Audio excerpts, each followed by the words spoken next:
На YouTube научив дека негативната реклама може да биде и подобра реклама од самата позитивна реклама.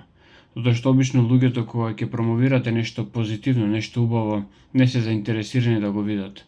А кога станува збор за некаков проблем, за некаков скандал, инцидент, се навлечени буквално да го гледаат тоа, да го конзумираат, да го споделуваат, иако истовремено сакаат да покажат колку сето тоа го критикуваат.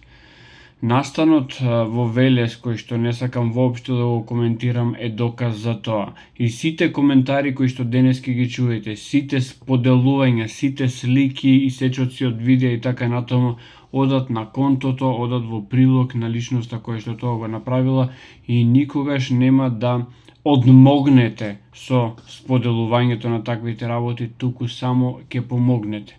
Ово го кажувам можеби и како знак на лична фрустрација, затоа што тешко е да се извадат позитивните вредности, а кога се зборува за негативното, секогаш е полесно да се фати лавината на таа негативност и да се влезе во некаква дискусија, во некаква полемика. Истовремено, повеќето луѓе не сваќајќи дека личноста или медиумот или што и да е тоа кон кое што е насочена критиката, преку прегледи, преку визуализации, преку сите алгоритми, само добива на монетизација на таквите содржини. Така што внимавајте што споделувате.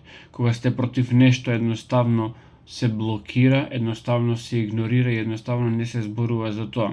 Давајќи простор на се оно што се случува, само го поддржувате, ја поддржувате таа содржина.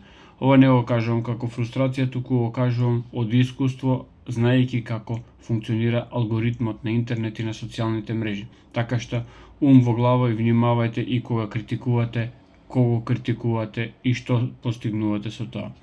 Поздрав!